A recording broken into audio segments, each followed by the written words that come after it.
Bueno, buenas tardes, muy buenas tardes a Buenas tardes. todos, a todas, a colegas, estudiantes, egresados, egresadas, investigadoras, investigadores, público en general. Estamos reunidos este 29 de mayo de 2026 para dar inicio a la presentación virtual del libro del profesor Eduardo Díaz de Guijarro, titulado Las universidades en la historia, su evolución y sus vínculos con el resto de la sociedad, desde sus orígenes hasta hoy.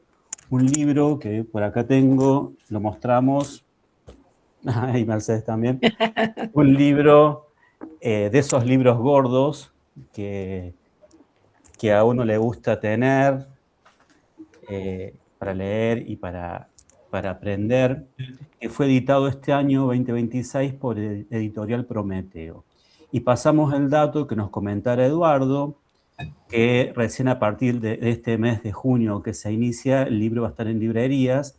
Mientras tanto, se puede adquirir a un precio más económico mediante la página de la misma editorial Prometeo. Así que quienes deseen adquirirlo pueden pensar en esa segunda opción antes de que el libro llegue a las librerías. Bueno, agradecerles entonces mucho la presencia. Esta presentación tiene un encuadre institucional. Es una presentación que organiza el Centro de Estudios e Investigación sobre Historia de la Educación Argentina Reciente, del que formamos parte orgullosamente, que tiene sede en la Secretaría de Ciencia y Técnica de la Universidad Nacional de San Luis. ¿Sí? Además, cuenta con auspicios académicos. Cuenta con el auspicio académico de la Facultad de Filosofía y Letras de la Universidad Nacional de Cuyo, del Departamento de Historia de la Facultad de Filosofía y Letras de la Universidad de Buenos Aires y del Departamento de Ciencias de la Educación y el Departamento de Historia de la Facultad de Ciencias Humanas de la Universidad Nacional de Río Cuarto. No tanto por casualidad, sino también por una cuestión de significado profundo, histórico. Nos gustaba con Eduardo y con los colegas del Centro GEAR, con Mercedes y Daniel, que van a ser los presentadores oficiales en esta ocasión. Nos gustó mucho, nos gustaba y nos gustó mucho que esta presentación la podamos desarrollar un 29 de mayo y desde el espacio virtual de Córdoba. Y las dos cuestiones. Como sabemos, atravesamos circunstancias por lo menos complejas y preocupantes en cuanto a lo que ocurre históricamente en nuestro presente en la Argentina, y tanto el libro de Eduardo como la conmemoración del Cordobazo son como fuerzas que se encuentran, como vectores que se encuentran para que quienes estemos participando hoy, particularmente, podamos reafirmar nuestro compromiso, nuestra perspectiva de lucha, nuestra mirada crítica respecto de lo que acontece, y por qué no, mirando el Cordobazo, mirando el Cordobazo como reflejo potente, luminoso, que quema, y también recorriendo después las páginas del libro de Eduardo, darnos cuenta que la lucha vale, el laboratorio de las ideas vale, y la participación concreta en el territorio también vale.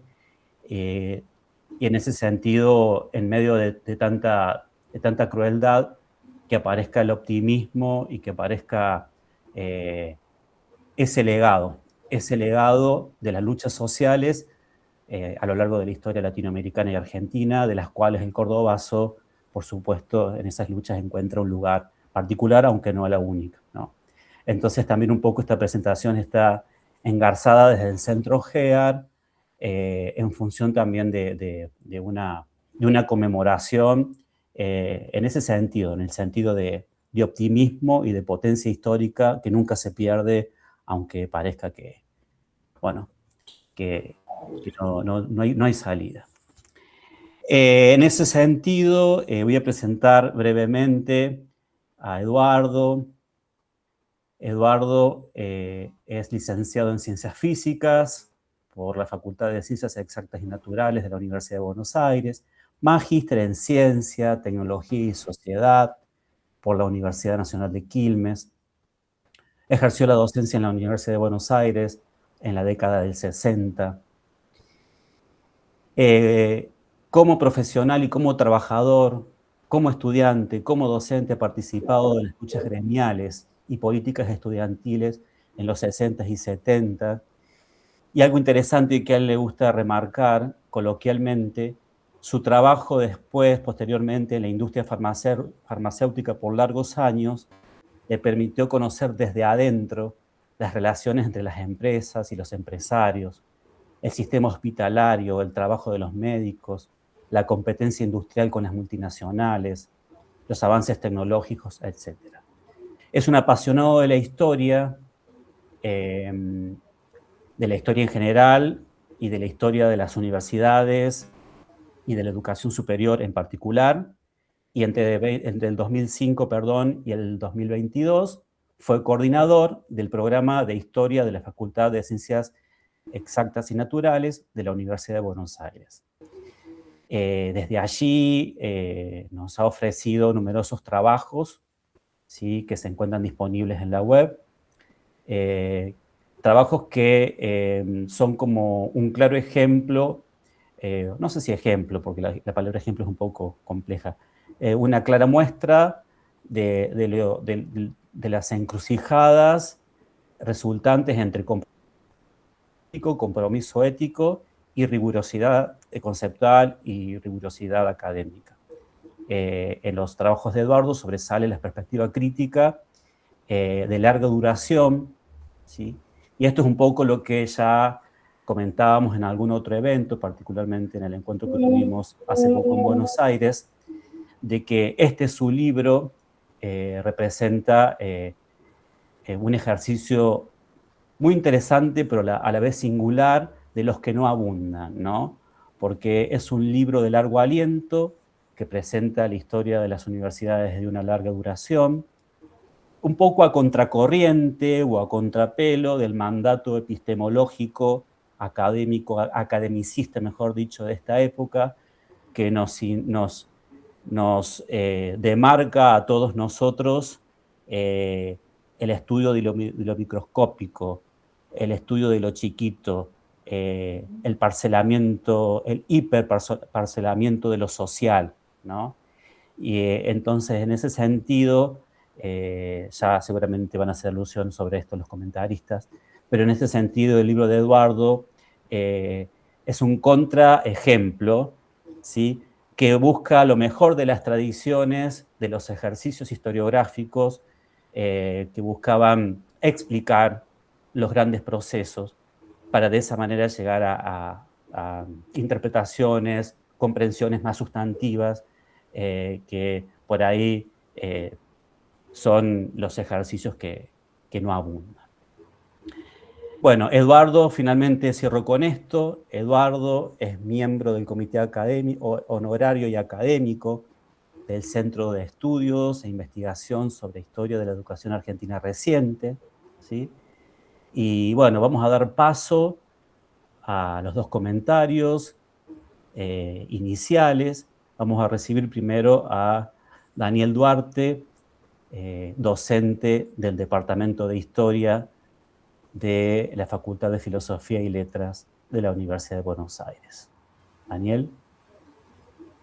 Bueno, ¿me escuchan? ¿Todo bien? Bien. Bueno, en primer lugar, saludarlos a todos, a todas. La verdad es un honor para mí estar acá presentando el libro de Eduardo. Saludar a quienes luego vean la grabación, que por supuesto espero que tengan una jornada tan rica como la que vamos a tener nosotros acá. Y agradecer primero a Eduardo por haberme permitido estar en la presentación del libro. A Eduardo Escudero por la buena idea que tuvo de juntarnos en esta jornada. Y por supuesto a Mercedes, colega, compañera tan respetada. Bueno, Eduardo Escudero recién decía que estamos acá para presentar el libro de Eduardo Díaz de Guijarro. las universidades en la historia. Y es un libro que, como cualquier libro esperado, además de presentación, también es como una especie de celebración, ¿no? Estamos entre amigos celebrando la publicación de este libro. Nunca lo conté, nunca lo contábamos con Eduardo, pero el año pasado estuvimos muchas veces reuniéndonos por otros motivos y él me iba contando cómo iba avanzando el libro, que era una preocupación para él cómo cerrarlo, cómo terminarlo, por lo tanto me generaba una ansiedad que lo termine para poder finalmente leerlo y llegó a mis manos, lo pude leer gustosamente y acá estamos presentándolo. Bien, para iniciar, se me ocurrió señalar 3 aspectos para esta presentación. Por un lado, un aspecto historiográfico, que recién señalaba algo Eduardo Escudero, que es tratar de inscribir este libro en alguna tradición, ¿sí? Por lo que yo entendí, en una tradición incluso hasta más reciente. Por otro lado, subrayar los aspectos metodológicos y junto con ello resaltar ciertos puntos que convierten a este libro en un aporte muy interesante para la línea de conocimiento general de la historia de la educación y particularmente de la historia de la educación superior. Y finalmente, un aspecto más subjetivo, en el que voy a tratar de manifestar algunas cuestiones que personalmente me enriquecieron y me resultaron muy valiosas de este libro. Bien, para no robar tanto tiempo, respecto del primer punto, del aspecto historiográfico, eh, es difícil ser taxativo con un libro sobre encuadrarlo en algún lugar, en una corriente, pero sí es cierto que este libro como obra cuenta con muchos elementos que podemos encontrar en una tradición relativamente reciente, que en lo personal me gusta mucho, conocida como historia global. ¿Qué es la historia global? Bueno, a diferencia de la historia mundial, que estudia procesos macrohistóricos, la historia global se centra más en el estudio de procesos de integración de algunos aspectos en particular y de una integración que supera los límites del Estado-nación y que, por supuesto, como también decía Eduardo Escudero antes, que supera los aspectos micros de la historia. La historia global busca análisis de desarrollo que si ustedes tuvieron la posibilidad de leer el libro, lo van a encontrar en cada uno de los apartados del libro. El libro está dividido en 5 partes. Una primera parte que transcurre desde la Baja Edad Media hasta la Revolución Francesa, nos va dejando claro el proceso de integración educativo de la universidad en torno al modelo escolástico. Es decir, un fenómeno de época. Más allá de que, por supuesto, cada una de las universidades tenía sus particularidades, Eduardo logra mostrar el entramado de un desarrollo social en torno a estas universidades en un momento histórico particular. Una segunda parte del libro, de un capitalismo en ascenso, donde encontramos diferentes modelos de desarrollo universitario que tienden a una confluencia en Europa. Pero también con el emergente, muy bien señalado, del movimiento estudiantil ya vinculándose a una nueva clase social que también está en un proceso de emergencia, es decir, emergiendo en ese momento, que es la clase obrera, en el marco de un ciclo revolucionario. El libro logra mostrar cómo las universidades, o en todo caso los protagonistas de las universidades, que son los docentes, pero sobre todo los estudiantes, cobran protagonismo en ese ciclo revolucionario del siglo XIX europeo. Y acá, nuevamente, encontramos ese entramado, porque no se centra en una revolución en particular, sino que muestra un fenómeno europeo. Hay una tercera parte del libro que muestra el origen de la universidad empresarial, cómo ésta también avanza en un proceso de integración global, pero también muestra experiencias alternativas generadas justamente por aquello que se venía desarrollando desde mediados del siglo XIX, los procesos revolucionarios, y Eduardo habla particularmente del caso de la Revolución Rusa, pero también, sobre todo, el debate dado por la reforma universitaria de Córdoba, cómo esa experiencia atraviesa Latinoamérica en ese mismo contexto revolucionario, vinculando nuevamente al movimiento estudiantil junto con la clase obrera, pero ya en una etapa de madurez, no ese momento emergente del siglo XIX, sino con una conciencia en donde obreros y estudiantes disputan la calle, disputan los espacios institucionales, disputan ser protagonistas de la historia. Hay una cuarta parte que aborda el periodo 1945-1990, en el cual Eduardo continúa con esta demostración de cómo va surgiendo la tradición, el modelo empresarial y cómo se van interrelacionando a lo largo de todo el mundo, y cómo existen justamente momentos, luchas, resistencias frente a la difusión de ese modelo empresarial. Y una quinta parte final, donde queda de manifiesto el proceso de mercantilización de la educación, la tendencia a la mercantilización, y cómo esta es puesta al servicio de los intereses de mercado, sin dejar de lado los procesos de lucha que intentan desviar esa orientación. Encontramos entonces, desde el origen de las universidades, dinámicas transversales de flujos de conocimiento. Pero este libro en particular no es un libro de historia de las ideas, sino que muestra cómo las universidades se van desarrollando en múltiples dinámicas que finalmente convergen en una orientación social particular provocada por las políticas de la globalización. Algo notable, y para mí muy, muy valioso del libro, es cómo Eduardo Díaz de Guijarro logra desenvolver el proceso histórico desde una perspectiva contradictoria, ¿sí? Lo que ya nos permite adentrarnos en el segundo aspecto que quiero resaltar, que es el aspecto metodológico, ¿sí? Como decía, desde lo metodológico, el libro para mí logra algo muy novedoso. En la actualidad nos encontramos con una superabundancia de publicaciones que ponen gran parte de su líbido en lo metodológico. Y no obstante, no consiguen explicar del todo el método que proponen. O bien, se pierden en lo metodológico y abandonan el trabajo histórico. En el libro que presentamos hoy, Eduardo Díaz de Guijarro no nos presenta un apartado metodológico que explique de manera aburrida lo que intenta hacer, sino que, como en las mejores tradiciones, lo va desenvolviendo de a poco. Y eso es de lo mejor, ¿sí? En lugar de aburrirnos de manera pretenciosa con una orientación metodológica particular, el lector lo va descubriendo mientras lee. No impone, orienta.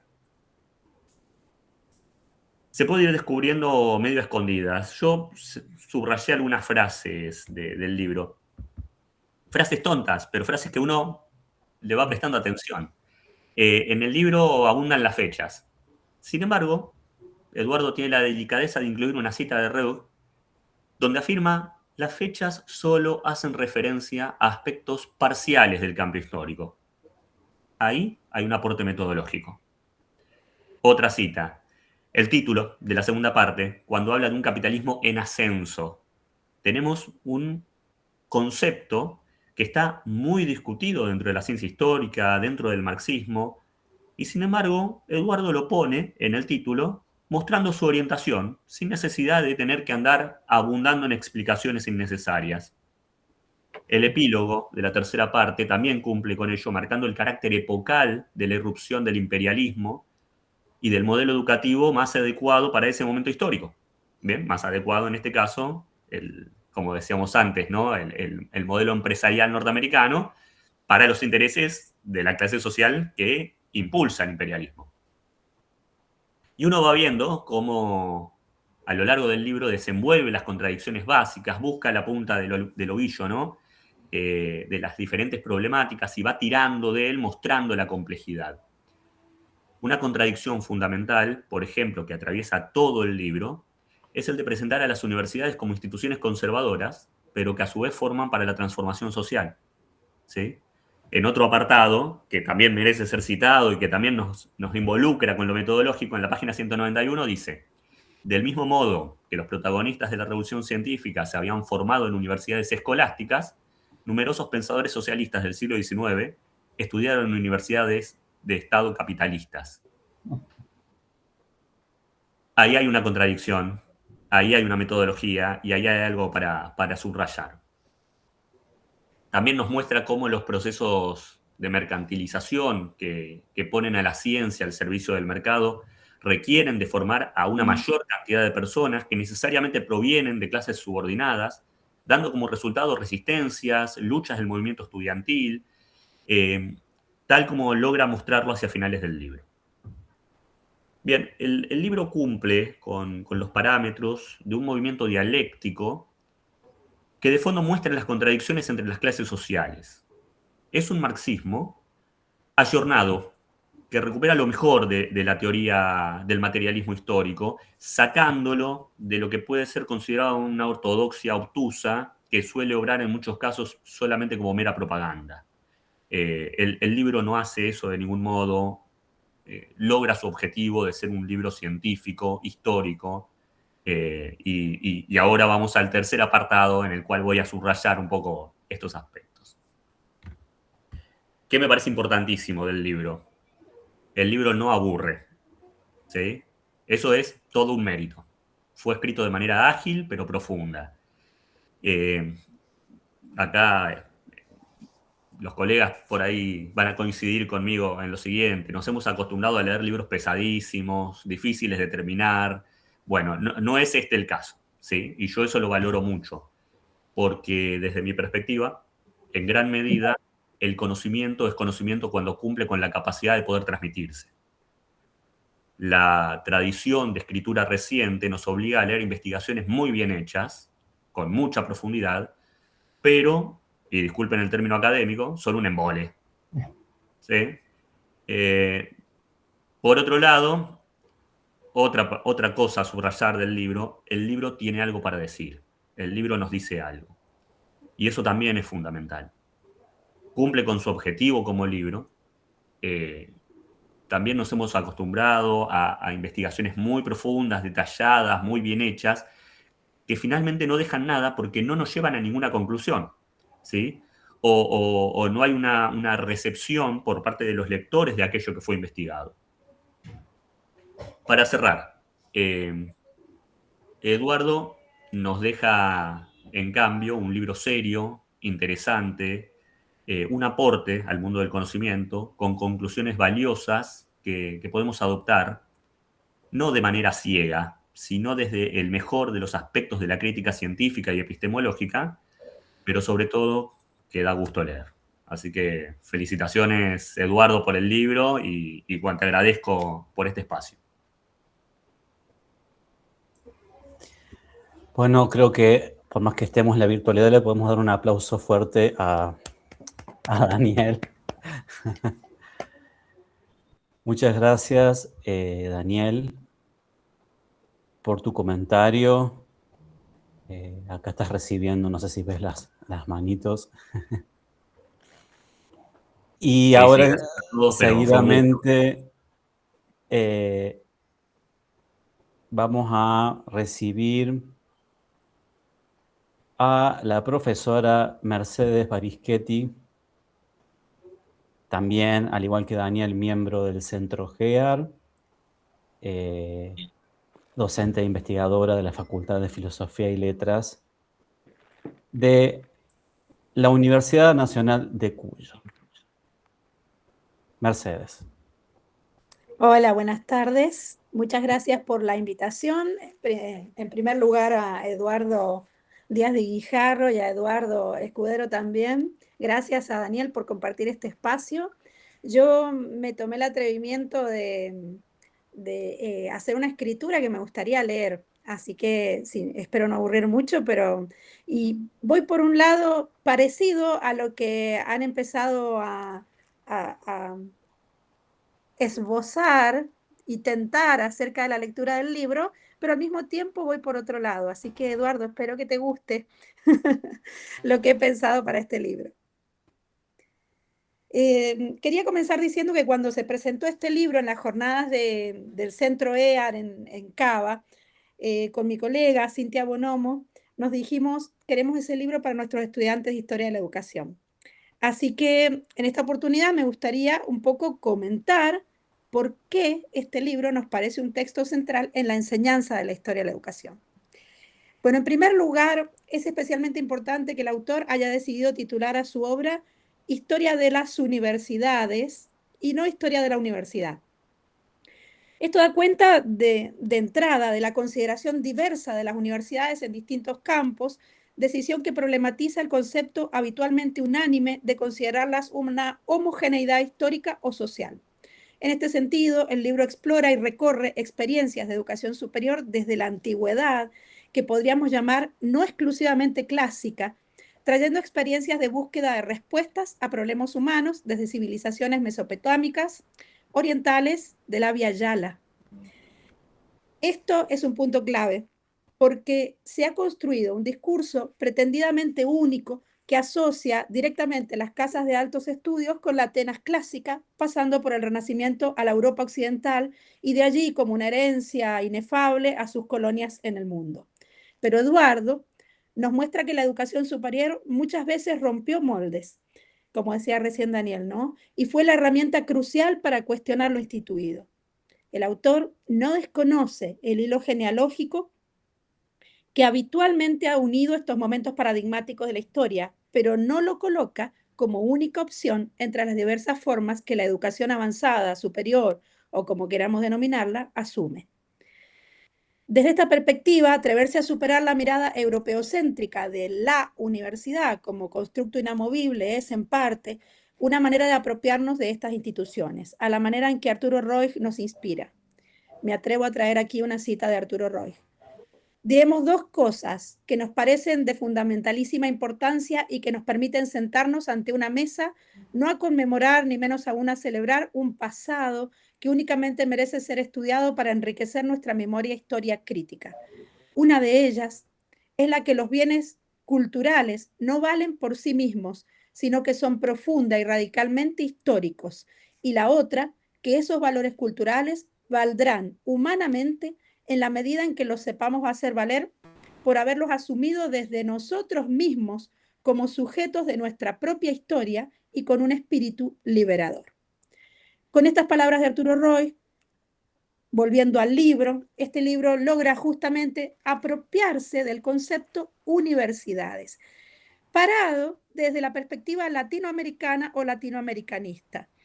Eduardo logra romper el discurso tradicional de herencia para hablar de las universidades como objetos culturales e históricos creados y recreados por las sociedades que las alimentan y las albergan en una praxis de mutua liberación.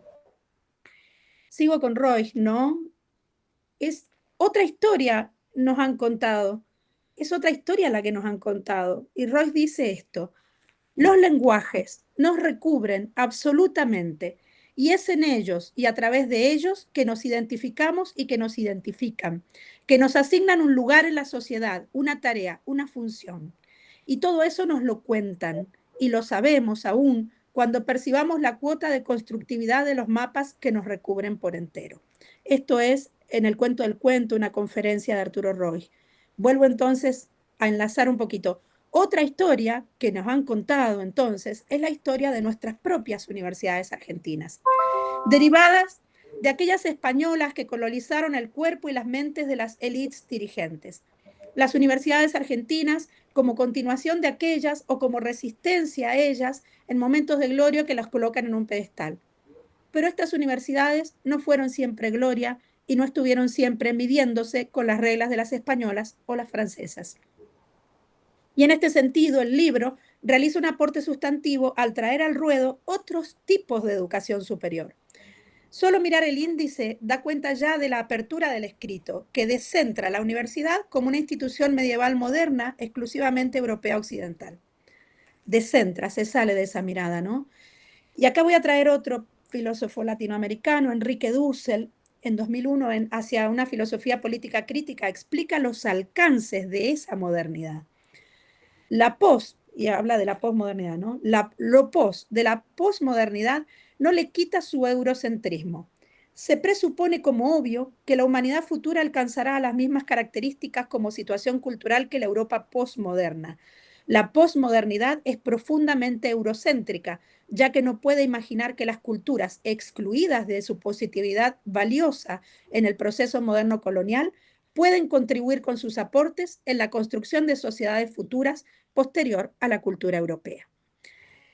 Bueno, Tomando estas consideraciones, Eduardo Díaz de Guijarro supera esta mirada sesgada o recortada de las universidades no europeas al dirigir una mirada crítica analéctica, en palabras dusselianas, acerca de la representación del otro, o sea, el no europeo, en contraposición o en tensión con el nosotros europeo. Y vemos pasar por sus páginas, además de las universidades europeas, en primer lugar, las universidades coloniales, sobre las que el autor destaca el rol de la Universidad de Salamanca en la conquista de América, el desarrollo de las universidades jesuíticas, la anticipación de las universidades en colonias españolas, casi un siglo respecto de las universidades en colonias inglesas y los college. El autor, o sea, Eduardo, resume: durante la conquista, las universidades cumplieron cabalmente su mandato. Sin embargo, aún en la metrópoli, muchos universitarios pusieron en duda el carácter inhumano de la explotación de los nativos y el aniquilamiento de sus culturas. Y durante el siglo XVIII, numerosos criollos formados en las universidades coloniales fueron parte de los patriotas que lucharon por la independencia de los pueblos latinoamericanos, demostrando que las universidades son un campo de disputa donde se reflejan las contradicciones sociales en todos sus niveles: el cultural, el económico y el político. El texto se va moviendo entre siglos, analizando modelos y países en relación o tensión permanente con los sucesos históricos situados, tratados desde una complejidad. Así encontramos sistemas económicos enlazados con creación de cierto tipo de casas de estudios, eventos políticos asociados a otros ciertos tipos de universidades, situaciones de emergencia como situaciones bélicas, de salud, guerra fría, etcétera, que requirieron nuevas formaciones profesionales por parte de la educación superior. El abordaje de las universidades empresariales y de fundaciones en Estados Unidos en el siglo XIX da cuenta de un sistema alejado del modelo europeo colonial con el cual contrasta a su llegada a América Latina. Pero el autor vuelve a nuestra América para contarnos los derroteros de las universidades latinoamericanas, y en otro momento se sale más todavía del cuadro tradicional cuando se propone abordar creaciones particulares de la educación superior en la historia, como las experiencias de la Unión Soviética, o cuando aborda las universidades de Asia, África y Oceanía, entre las que trabaja Japón, India, China, Argel, Indochina, Congo, etc., y nos muestra un mundo mucho más amplio que la pretendida universalidad de la educación medieval europea. Y expresa, dice Eduardo, la implantación global de los modelos europeos entró en conflicto con las tradiciones locales, que pudieron incorporarse en algunos casos a los contenidos de enseñanza, mientras que en otros fueron desconocidas o incluso combatidas. Otro contrapunto interesante es la cuestión de las revoluciones, que se asociaron a las universidades europeas, la francesa, la revolución industrial, la rusa, la cubana, y la creación de diferentes modelos: el francés, el prusiano, el alemán, el británico, el soviético, el Marshall y el cubano. Y en especial el abordaje del movimiento estudiantil y su relación con las luchas reivindicantes que recién Daniel estaba mencionando. También en Latinoamérica, las revoluciones se muestran asociadas al nacimiento de escuelas superiores, como en el caso de México, Centroamérica, Cuba, Brasil y Argentina. Esta mirada excede la simple consideración de los estudiantes universitarios como ajenos a la vida social y política, algo que la historia a veces considera secundario, pero que constituye una diferencia crucial de estas instituciones educativas respecto de otros tipos de institución. Se trata de una institución que, por un lado, enajena al someter a los sujetos a reglas e imaginarios impuestos, mientras forma y brinda conocimientos que la habilitan luchas, disidencias, resistencias. Voy a traer aquí una cita de Lidia Fernández, quien lo explica en estos términos. Es posible pensar que en el núcleo singular de las instituciones educativas, es decir, el conjunto de rasgos que las diferencian de otras instituciones sociales, se halla de un modo incuestionable al mismo tiempo que la razón de la esclavitud, la razón de la libertad. Se trata de un conjunto de órdenes que promueven la enajenación del individuo en las características de su grupo y lo empujan a una inserción cultural prefijada a su deseo, pero que al mismo tiempo, al basarse en la transmisión de conocimientos, entrega la llave para acceder a la conciencia de la individuación.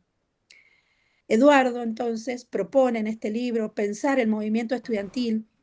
Eduardo, esta es mi interpretación. como un grupo subalterno, al decir de Gramsci, pero con herramientas para asumir las luchas contrahegemónicas en búsqueda de la autonomía.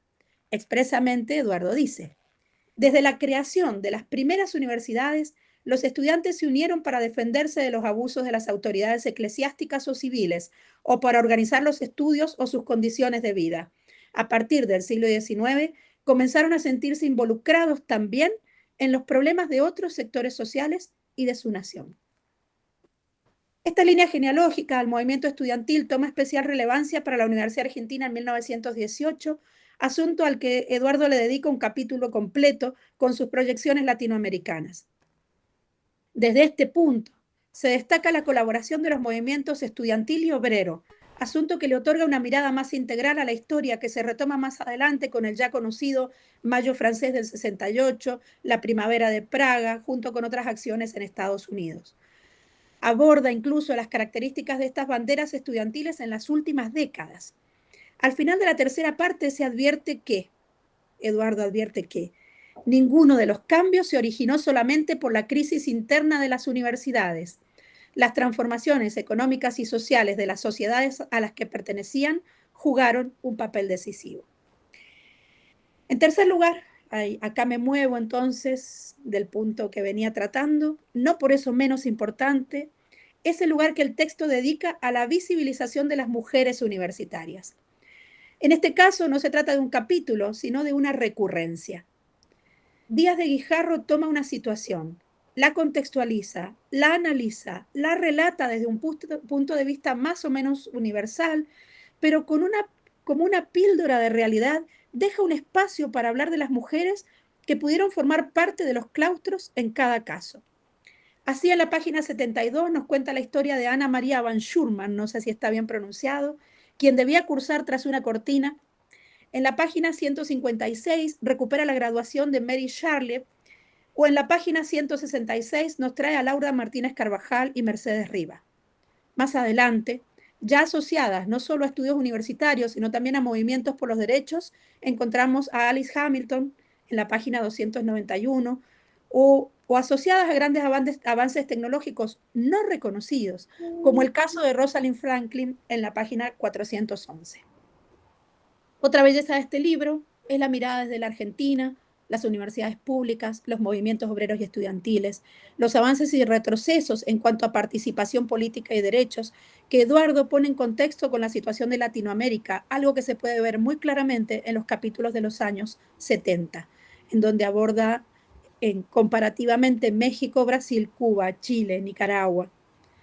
La escritura del libro no parece pretender la reconstrucción de un pasado paradigmático, sino una interpretación desde el presente en la búsqueda de huellas de aquellas creaciones humanas y sociales en nuestras universidades actuales. ¿Qué universidades tenemos? ¿Por qué tenemos estas universidades? ¿Qué conflictos, luchas, resistencias atravesaron sus constituciones, su sostenimiento? Nos ofrece de esta manera una mirada crítica que permite visualizar las diferentes tensiones propias de la historia social, desacralizando el imaginario social de la universidad como templo del saber, aportando una mirada compleja de las relaciones, influencias, conflictos que estas instituciones educativas construyeron. Me parece interesante cerrar esta presentación con estas preguntas de Eduardo en relación a las perspectivas respecto de la educación superior, las que escribe luego de haber analizado el implante del modelo empresarial en épocas de neoliberalismo y de lo que él denomina educidio. Se pregunta Eduardo, ¿podrán los universitarios, acá me atrevo a decir Eduardo, y las universitarias, como sujetos de la historia y de las universidades, ser parte de los factores clave de esa transformación necesaria? ¿O por el contrario, serán una víctima más de la destrucción planetaria que aparece como un peligro alarmante? Ahí está. Con eso cierro. Muchas gracias. Mercedes, aplausos también para Mercedes, por favor. La verdad que muy sustantivas, muy estimulantes y muy actuales, ambas presentaciones, la de Mercedes, la de Daniel. agradecemos mucho que se hayan tomado el trabajo de preparar cada uno su texto para compartir en este espacio colectivo del día de hoy. Un placer. Gracias. Aquí ahora entonces le damos el lugar al autor, a Eduardo. Lo vamos a escuchar y seguidamente vamos a hacer una ronda para quienes quieran formular alguna pregunta. Decimos una, para que no se haga muy largo, alguna pregunta y bueno, Eduardo responderá a su tiempo. Adelante, Eduardo.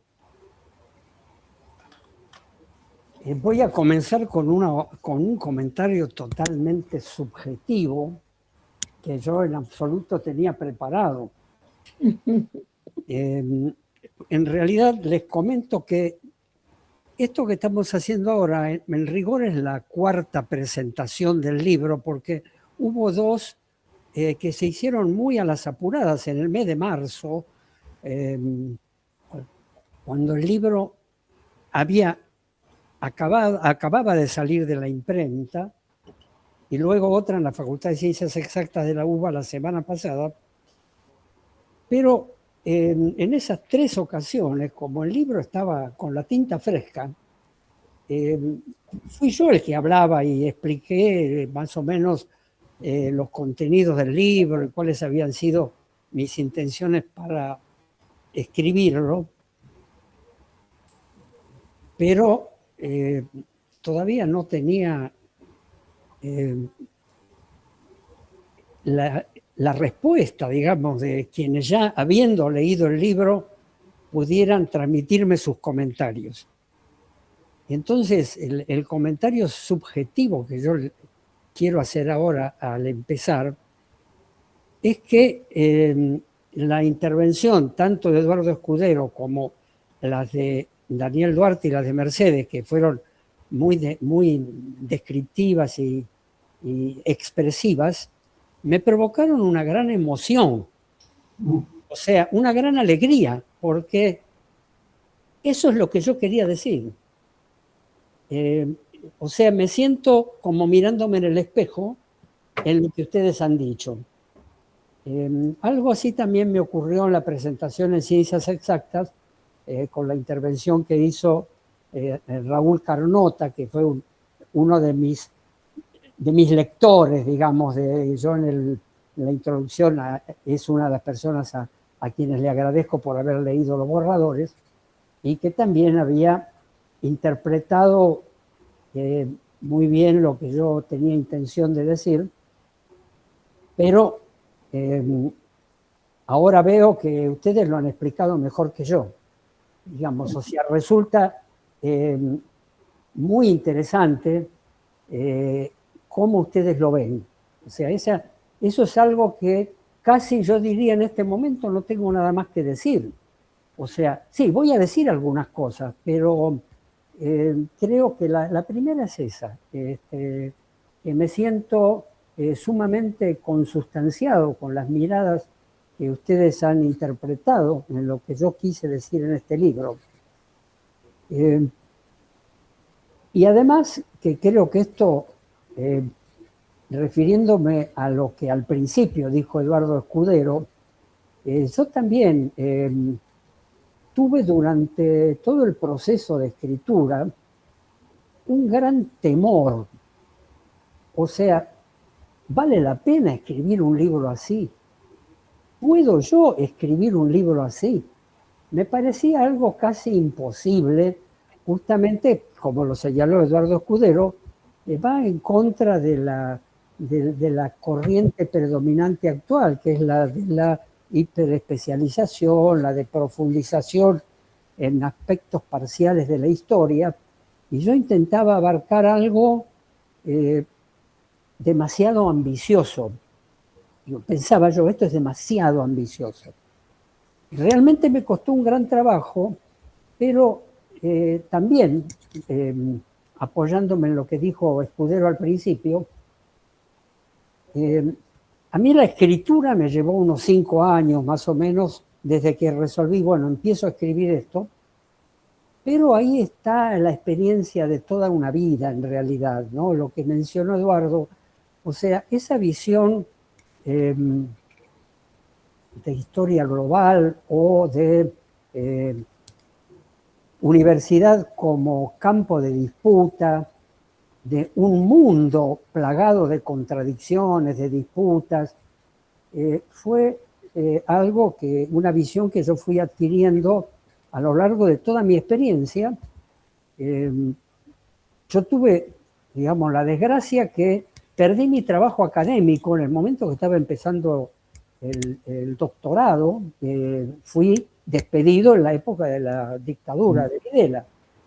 Pero de alguna manera eso me posibilitó conocer otro mundo que muchas veces los académicos no perciben en forma directa, que es, yo tuve un periodo de docente, además de haber participado en luchas estudiantiles y demás, pero luego el trabajo en la industria me mostró muchas otras cosas que en gran medida están reflejadas en el libro.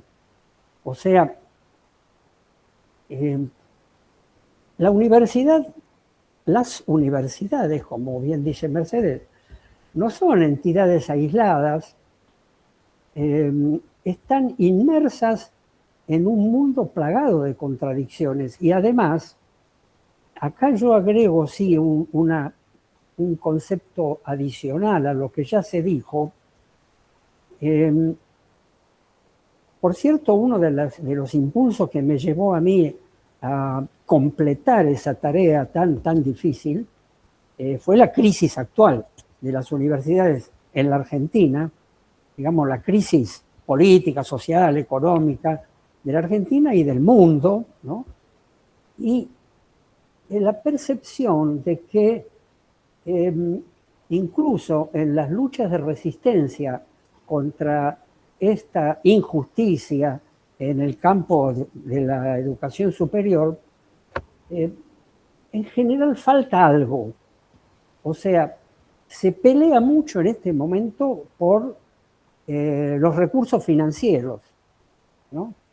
Y está bien que se pelee por los recursos financieros, por supuesto. En ninguna actividad humana, grupal ni individual, se puede hacer en una sociedad como la nuestra sin recursos financieros. Pero el problema que a mí más me preocupaba y me preocupa es ¿para qué?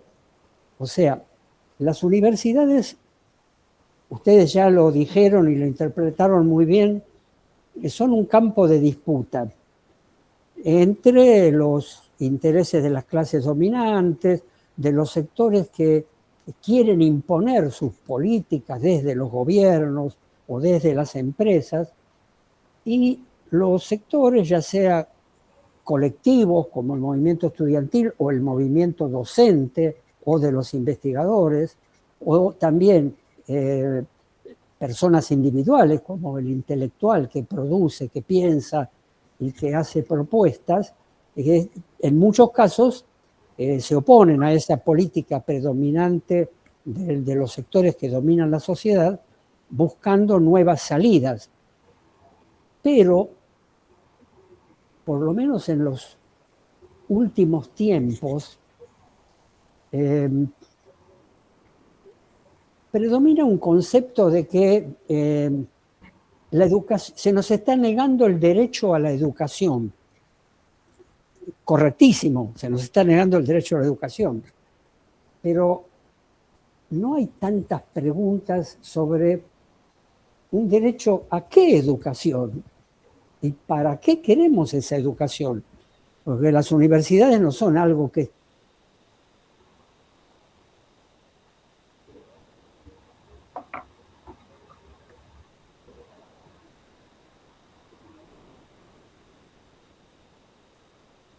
Se cortó un poquito. ¿Sí? Uy. Eduardo se salió, sí, a él. Eduardo, no te escuchamos, estás silenciado. Creo que salió y va a volver a entrar, me imagino. Ahí está, no se ha salido. Ahora está mi imagen y está Ahí Eduardo, está. también. No sé, a mí De nuevo, pronto sí, se sí. me cortó, no sé si es un problema de mi de mi conexión o qué, pero bueno, puedo retomar. Yo decía que existe la justa lucha por el derecho a la educación, pero poco se habla de la educación para qué. Y además, esto que yo les decía antes, de que mi experiencia también personal en la industria, conocer una empresa por dentro, conocer el sistema hospitalario, cómo trabaja un profesional recibido, digamos, no un investigador o un docente, sino un profesional, el haber trabajado en equipos multidisciplinarios o transdisciplinarios, como se dice ahora, con ingenieros, con médicos, con bioquímicos, me permitió entender más y poner un énfasis en este aspecto, que el papel de las universidades es mucho mayor que el de otorgar un derecho individual, porque de las universidades salen miles de graduados que luego van a ocupar cargos de alta responsabilidad social. Y no me refiero solamente a los que van a ser parte de los gobiernos. Todos los universitarios, un psicólogo, un abogado, un arquitecto, un ingeniero, alguien que va a trabajar en una industria, o un graduado que hace investigación, pero también un abogado en su estudio, un odontólogo en su consultorio, digamos, va a estar luego volcando hacia la sociedad en gran medida lo que aprendió en la universidad. Vuelca hacia la sociedad algo que la universidad le dio, pero en otro ambiente, en otro medio, en la sociedad, siendo su medio natural de vida. Entonces, de allí es que yo intenté, y me alegro por lo que han dicho ustedes, de haberlo logrado en gran medida, de no hacer una historia de las universidades. Además, suelo decir que la palabra más importante del título del libro es en.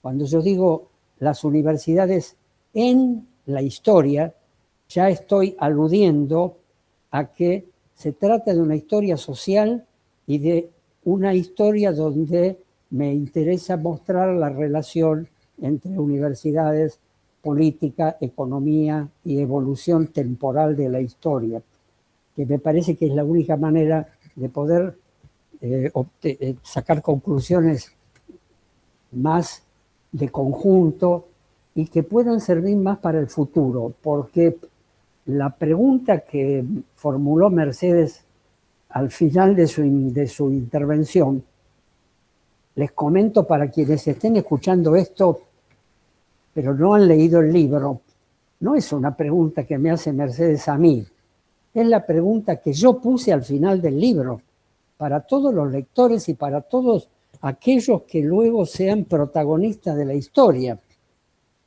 Y también en ese final, lo que planteo y reitero ahora, es que es una historia que no la hacemos solamente los universitarios. O sea, ¿podrán los universitarios ser parte de las luchas sociales, populares, de todos los sectores sociales del movimiento obrero, de la clase media, de los intelectuales, todos aquellos, en este momento agreguemos los desocupados, los marginados, todos aquellos que son víctimas de una sociedad injusta y que podamos buscar un futuro mejor? Ese futuro no está escrito en ninguna parte, no existe la predestinación, ni la historia es determinista, la historia la hacemos los seres humanos. Lo mismo que a las universidades la hicieron seres humanos. No hay un conocimiento en sí mismo que esté presente en el espacio, en el éter o en la nube, como se dice ahora. Todo eso está hecho por seres humanos, como ahora la falsamente denominada inteligencia artificial, que es un conjunto de datos cargados por una serie de seres humanos que hacen estadísticas, que organizan gigantescas bases de datos que pueden tener sesgos, orientaciones y pueden llevar a engaño. Entonces, a tener consciente de que estamos inmersos en una sociedad de la cual somos uno de los protagonistas, ¿no? Entonces, en el día de aniversario del Cordobazo, como bien señaló al principio Eduardo, me pareció un excelente comienzo, porque es un ejemplo de esto, uno de los tantos momentos en que hubo sectores sociales que promovieron enérgicamente un cambio. En aquel momento se trataba de derrocar una dictadura.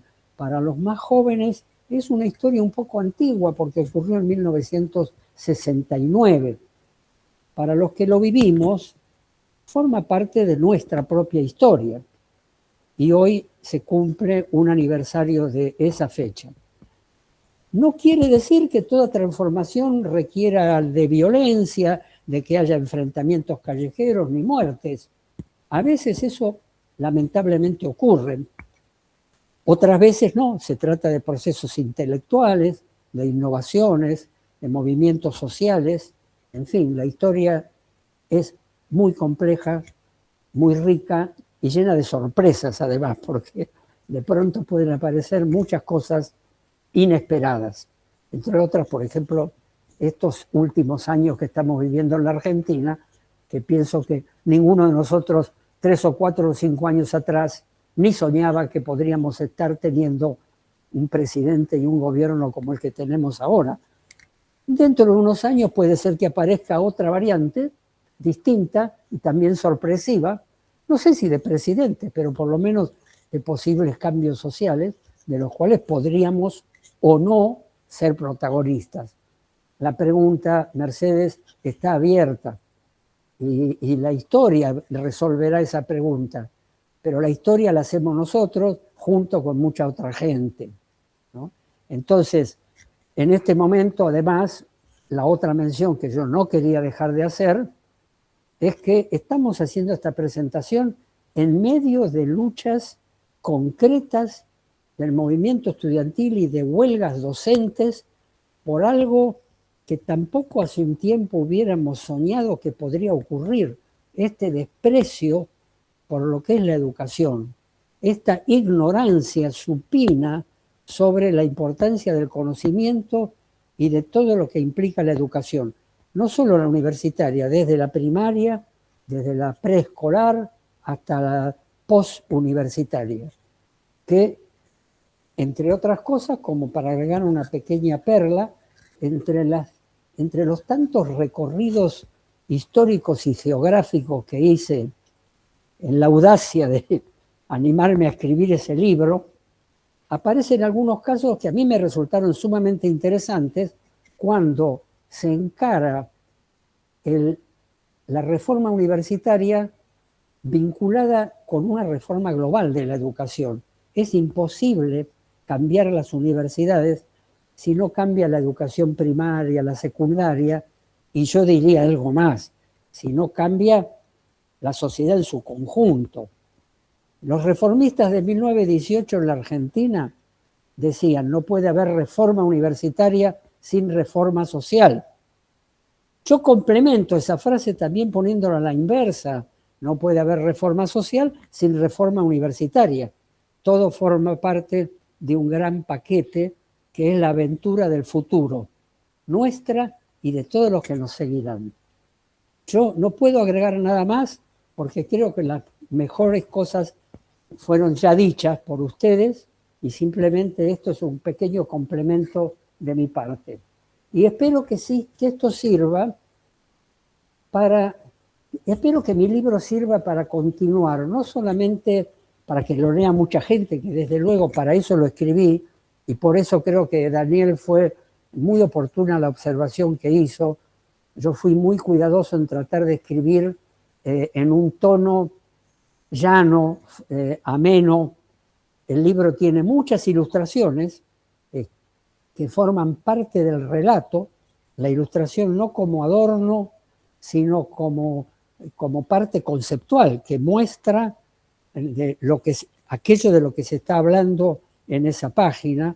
Todo esto también implica una mirada que no sea solo de tipo literal, de leer la letra del texto, sino que también sea visual, que me parece que completa el concepto, y también buscar una cierta amenidad en la lectura, porque uno escribe, por lo menos yo he escrito para que se lea, digamos, yo no estoy escribiendo para agregar un laurel en mi currículum ni nada por el estilo, sino para buscar la comunicación con estudiantes, docentes, jóvenes, graduados, con todo aquel que se interese por estos temas, y me interesan los comentarios y la polémica.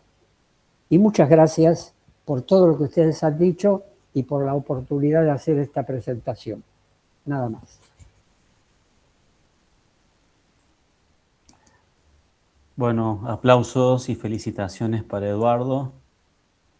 Como siempre, es un placer escucharlo. Una cualidad intelectual que cada vez escasea, así que escasea más. Así que celebramos la posibilidad de haber desarrollado esta presentación con la presencia de Daniel, de Mercedes, de Eduardo. Y ahora tenemos un espacio, dado que no somos muchas y muchos, los conectados, aunque esto se va a poder ver después por las redes porque estamos grabando la presentación, pero tenemos un espacio para preguntas, en lo posible preguntas más o menos puntuales que quienes estén conectados y conectadas puedan hacer ahora y que Eduardo bueno, tal vez pueda responder de alguna manera. Así que bueno, abrimos entonces este espacio. No sé quién quiere comenzar. Puede levantar la mano virtual, presentarse brevemente y formular algún interrogante.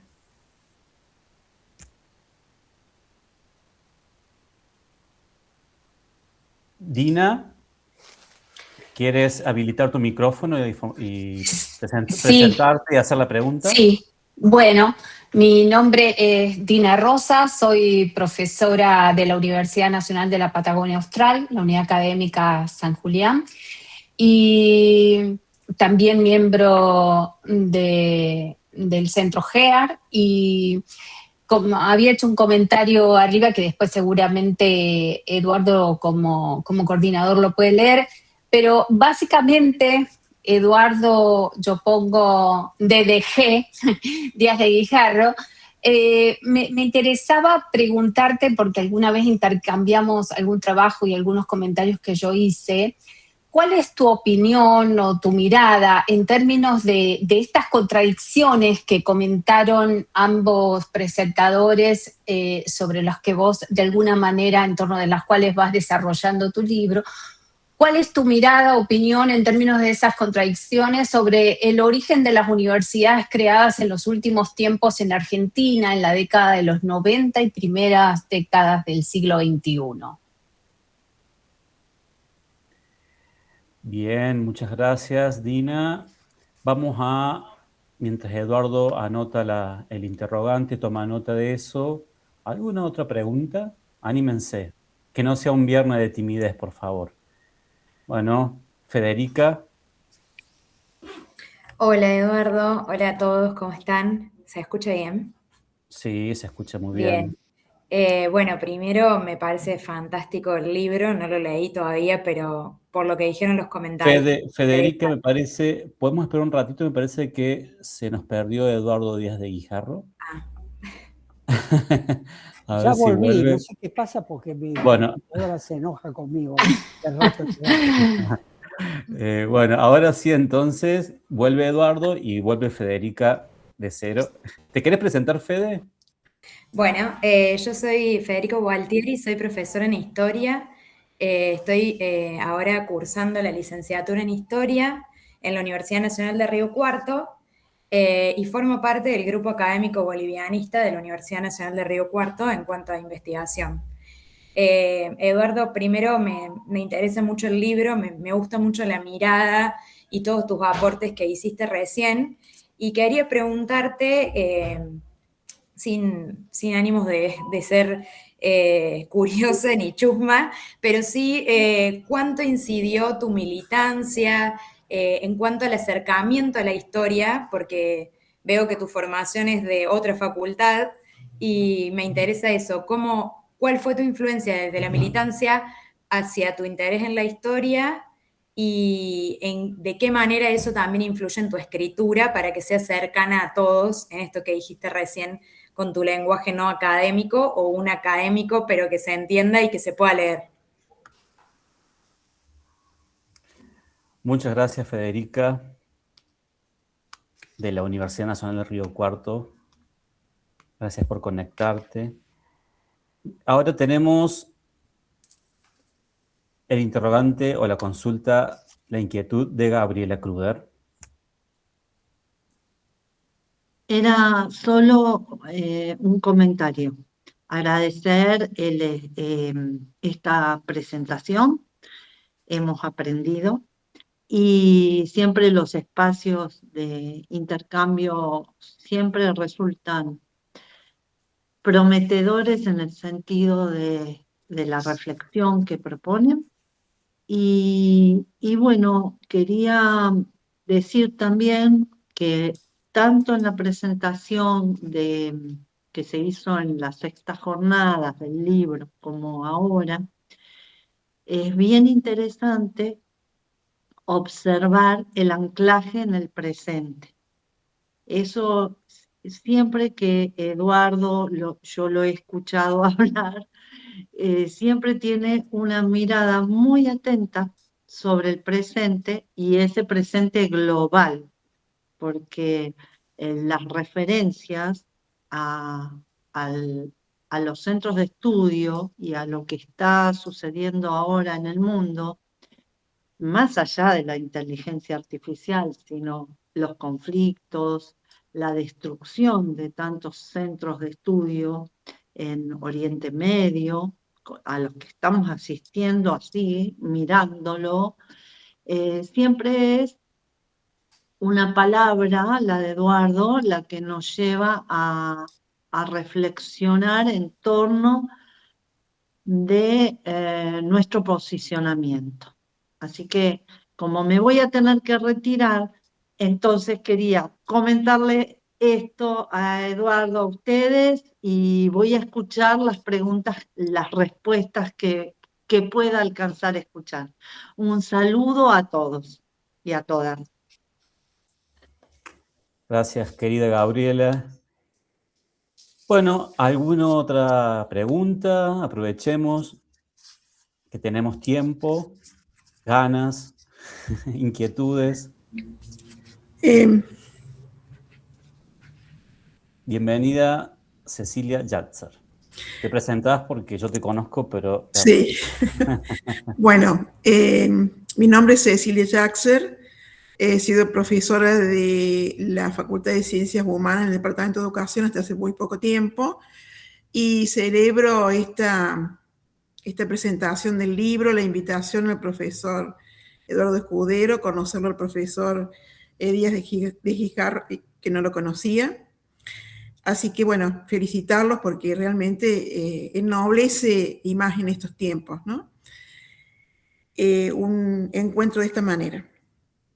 Bueno, no he leído el libro, pero a partir de las presentaciones, los comentarios y demás, bueno, da cuenta de aspectos muy interesantes, sobre todo nosotros, o al menos cuando hemos cursado la carrera, o cuando trabajaba en Sociología y la Educación, veíamos la historia de las universidades a través de los libros escritos por Daniel Cano. Él fue también profesor nuestro en nuestro departamento, en nuestra facultad.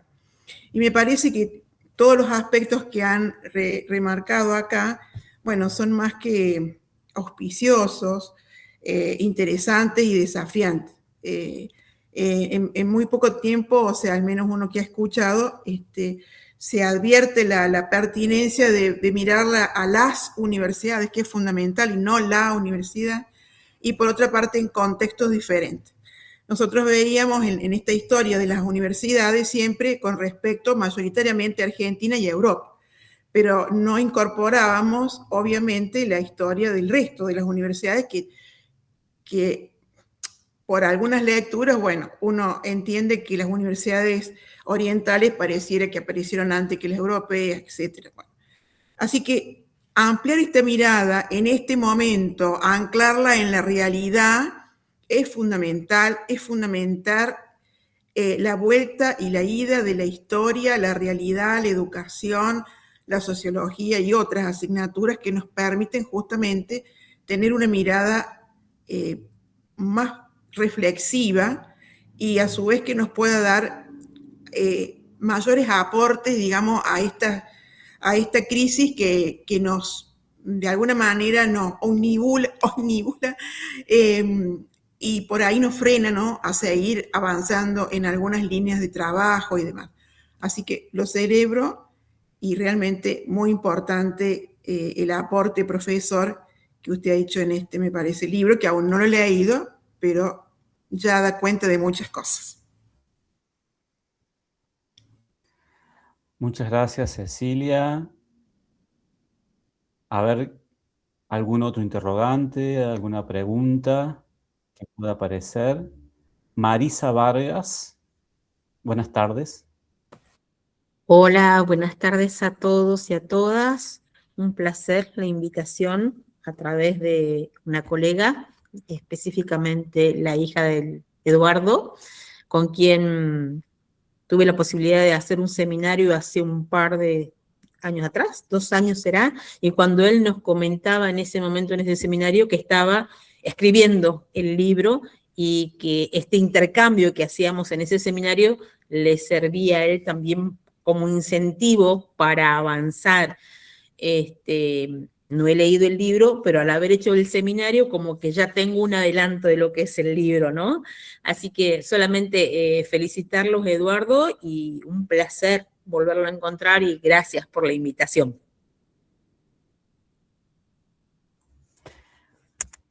Gracias, María, por tu intervención y por estar presente en esta reunión. Marisa, perdón.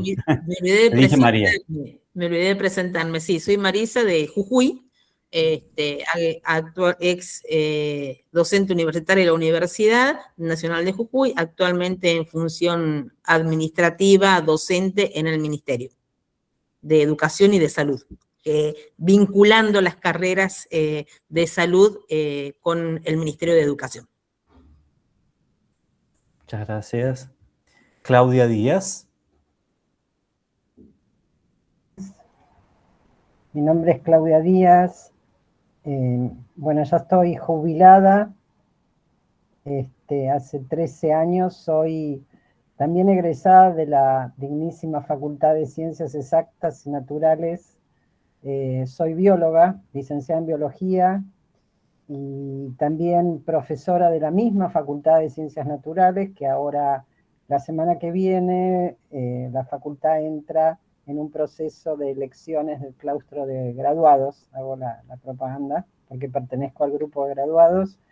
Y bueno, y quiero felicitarlo al doctor Díaz de Guijarro. Yo conozco a María Inés, aparte comparto con ella algo diferente. Bueno, compartimos la pasión riverplatense, somos de River. Yo me la encuentro a veces en el club y ella me mandó por WhatsApp la invitación. Tampoco leí el libro, pero me parece muy interesante y lo felicito porque yo también soy escritora. La vida me llevó por otros caminos, no tanto por la facultad, por eso quería hacer este comentario. Escribí varios libros para maestros sobre ciencias naturales, que es una disciplina muy difícil de incorporar en el nivel inicial y primario, así que tengo en algunas editoriales conocidas para docentes. Y yo quiero aclarar que la facultad, más allá de la investigación, me brindó la posibilidad de la enseñanza. Y eso lo quiero recalcar siempre. Yo siempre le decía a mis alumnas, quiero darles a las futuras maestras, profesoras de nivel inicial o de primaria, esto que yo aprendí en la facultad. O sea, otra mirada que se podía dar desde un profesorado de ciencias naturales sin dejar de considerarlos, ¿no es cierto? Pero para mí fue un honor y bueno, yo también pasé parte de mi formación académica en la época negra, ¿no? De nuestro país, no fue nada fácil, pero orgullosa de pertenecer y bueno, nuevamente felicitaciones a los que expusieron, a los 3 que expusieron y por supuesto al principal, que es el doctor Eduardo Díaz de Guijarro. Ese es mi aporte. Muchas gracias, Claudia. Gracias.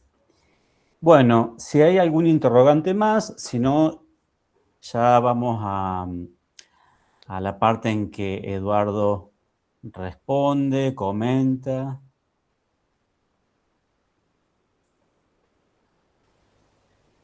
Bueno, me parece que ya podemos entonces. Eduardo. Bien. ¿Se oye bien? Sí.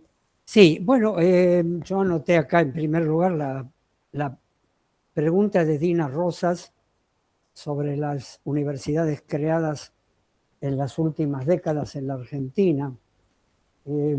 Ahí se me ocurren 2 aspectos. Yo no he hecho un estudio pormenorizado de ese fenómeno, ¿no? Como ustedes comprenderán, digamos, Argentina en mi libro es de alguna manera un país más, aunque desde luego yo he hecho toda mi trayectoria acá, pero no he profundizado en algunos aspectos. Puedo dar mi opinión, sí. La creación de muchas universidades nuevas, o sea, yo cuando, en la época en que yo cursé mi carrera, había 7 u 8 universidades nacionales nada más, ahora hay muchísimas más, tiene un aspecto, a mi juicio, sumamente positivo, que es el de acercar universidades a zonas geográficas donde antes no había, y también a sectores sociales que antes tenían grandes dificultades para acceder. La dificultad para acceder a una universidad no tiene una sola causa.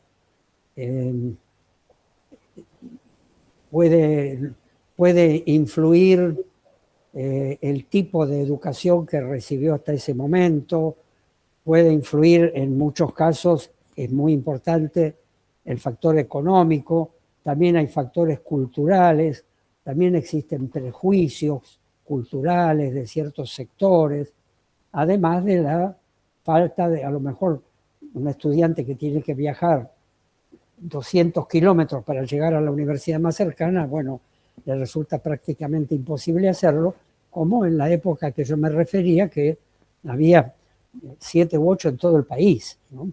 Entonces, ahora que haya...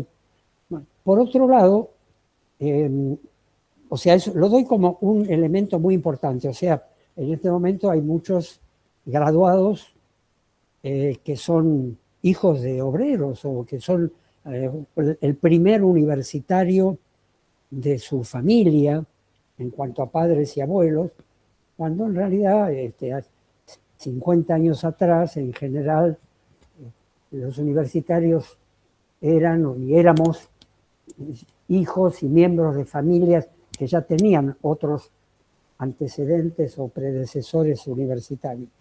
Entonces, todo esto es un aspecto positivo de tipo social general, pero que es imposible considerarlo en forma aislada, porque lógicamente, dada la carencia cultural y económica de esos nuevos sectores que ingresan a las universidades, se encuentran con muchísimas dificultades, algunas que hasta entorpecen la propia enseñanza universitaria porque obligan a los docentes a bajar el nivel para poder ser entendidos por un joven que tiene sus primeras experiencias en una educación metódica. Esto lo vinculo con lo que yo mencioné antes de la importancia que tiene cuando se trata de resolver carencias educativas, tener en cuenta que la educación es un largo proceso que comienza en la primera infancia y se desarrolla a lo largo de muchos años. Entonces, uno podría decir, en términos generales, está muy bien que existan muchas universidades, pero es innegable que también eso crea muchos más problemas de programación educativa y demás. Yo recuerdo una cita que me parece que yo la incluí en el libro, de la época de la Revolución Cubana, en 1959, muy poco después de la caída de Batista.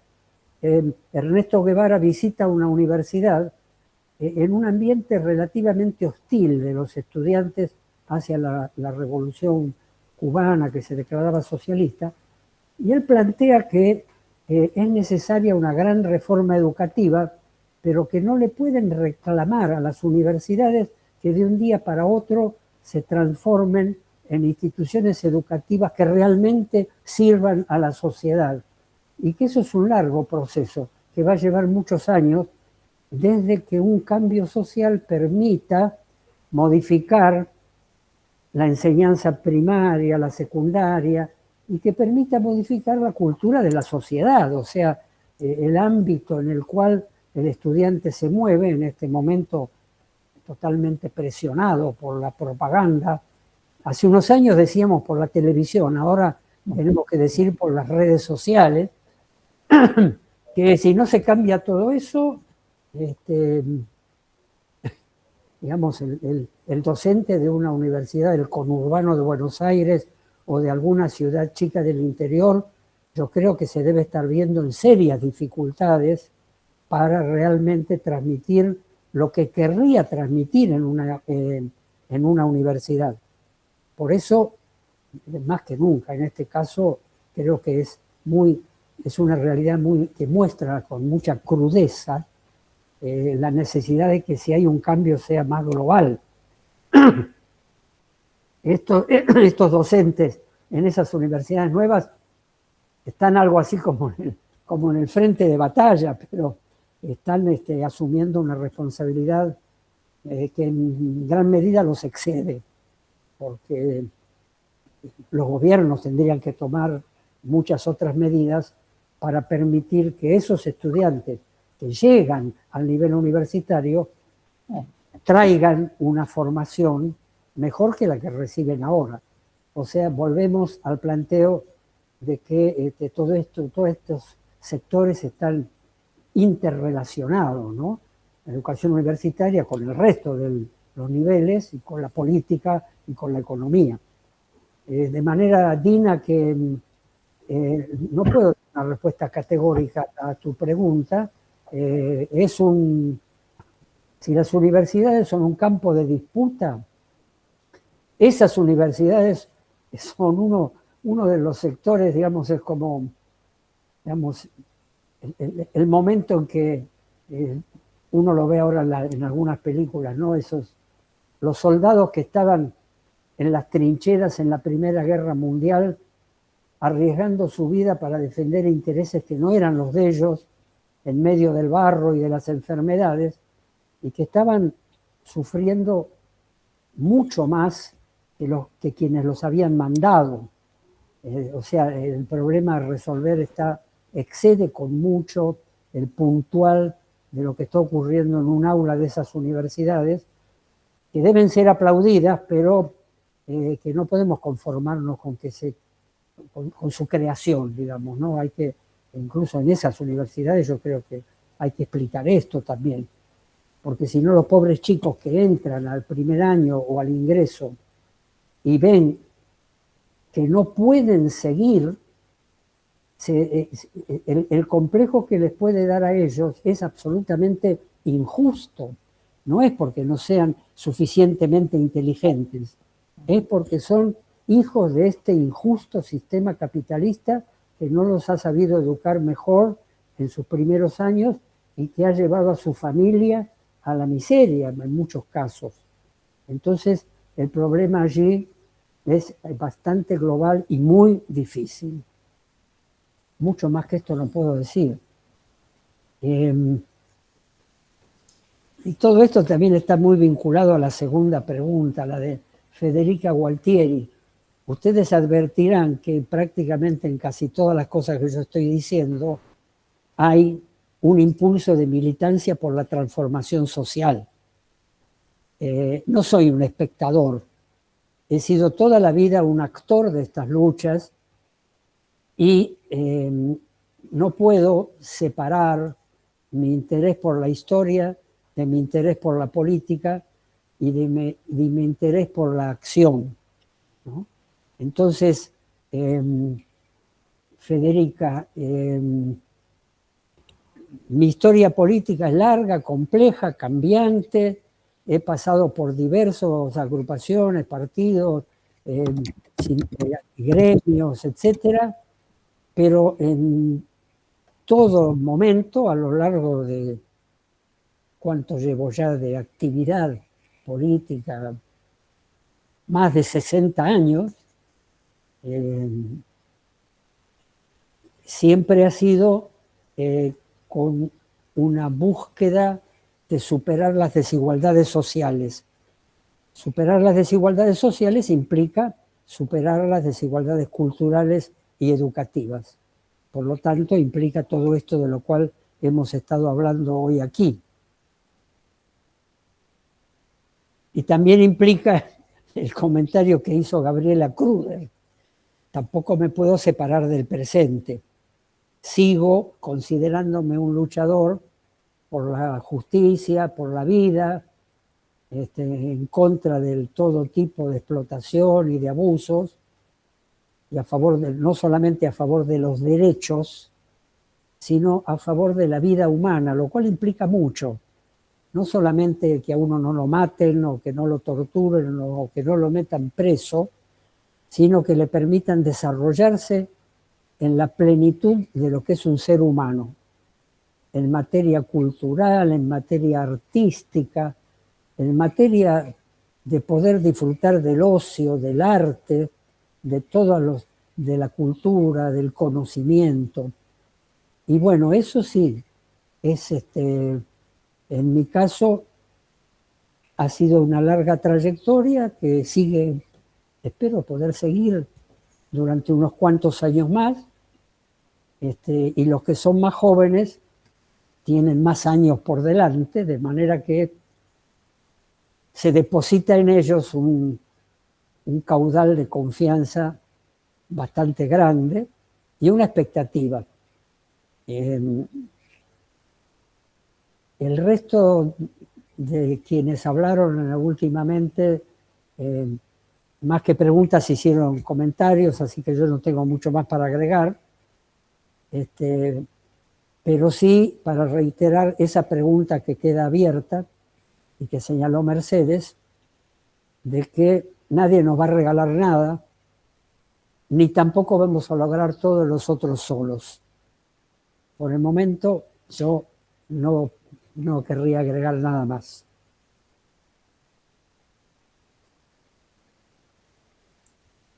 Muy bien, renovamos, replicamos los aplausos, los agradecimientos.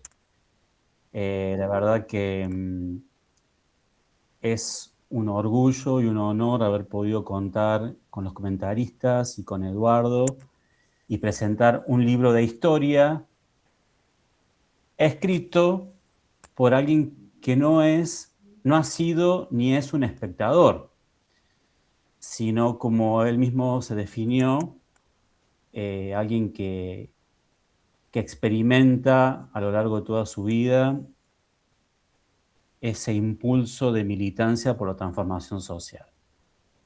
Tal cual lo dijo, lo estoy citando, estas últimas palabras han sido muy, muy contundentes y muy emocionantes.